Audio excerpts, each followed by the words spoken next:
Short and English Senior, August 2018. Start.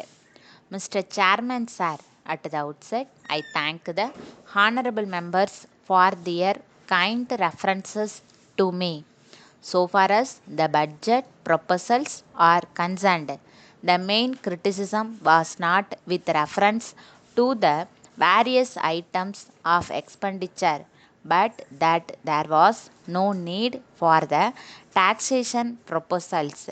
One honorable member said that a finance minister could not be popular with taxation proposals. I am aware that fresh taxation will not be liked by the people.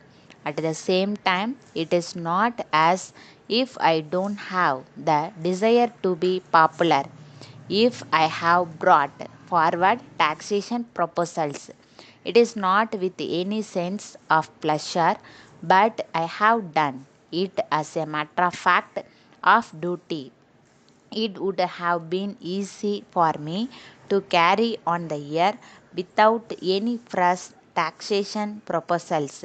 I have no doubt about it, but we have to take a decision with regard to the objective which this government should follow in course of time. If we have to implement the 5-year plan, it is necessary for us to increase the resources. It may be asked whether it is necessary to implement the plan. In this connection, we should remember that there are a large number of people who are starving in this country.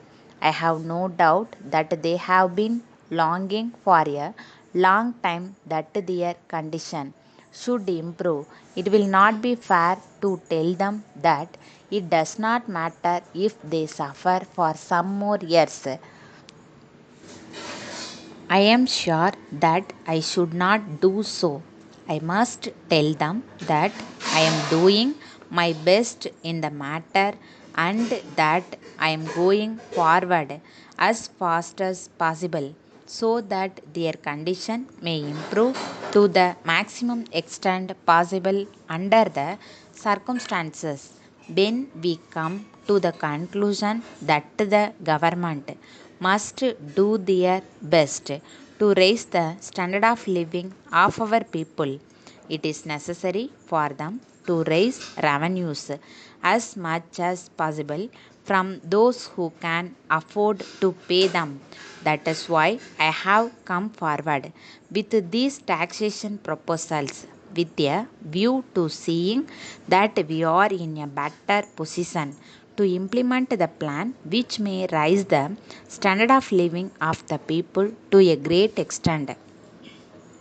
So far as the taxation proposals are concerned, it was pointed out by some honorable members that though resources were necessary to implement the schemes, we should find ways and means to reduce expenditure.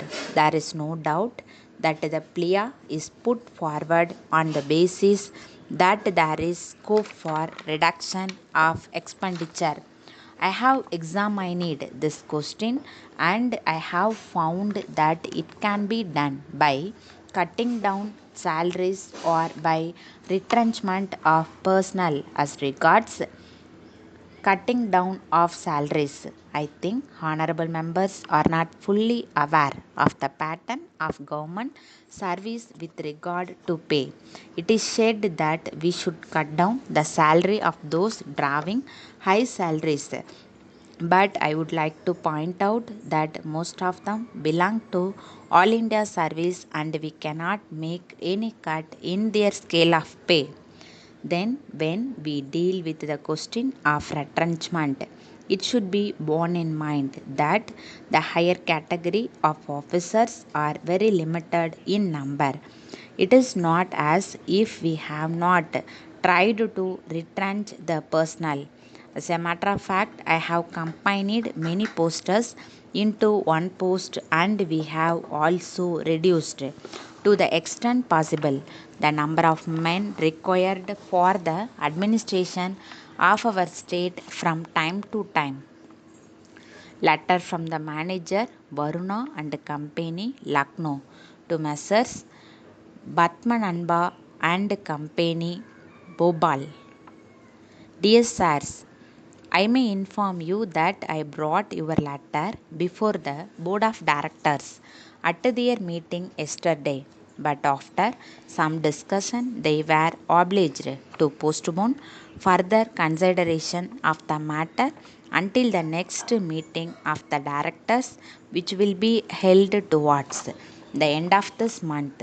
In this connection, I think the directors will be glad if you shed forth your proposals more fully than you have done in your letter. I have to point out that the first cost of the material is very low, but at the same time, the question of the additional cost of preparing it for sales and the additional expenditure which will have to be incurred in advertising. It will be taken into consideration by the directors. In the circumstances, if you give your estimate of the total expenditure that will have to be incurred for this purpose, it will certainly help them in coming to a decision. If you make an appointment for some day next week, I shall be glad to see you, and it is possible that I may be able to give you some further particulars in regard to the matter. In the meantime, I have great pleasure in enclosing a copy of the director's report published last month. I hope to hear from you at an early date. Yours faithfully,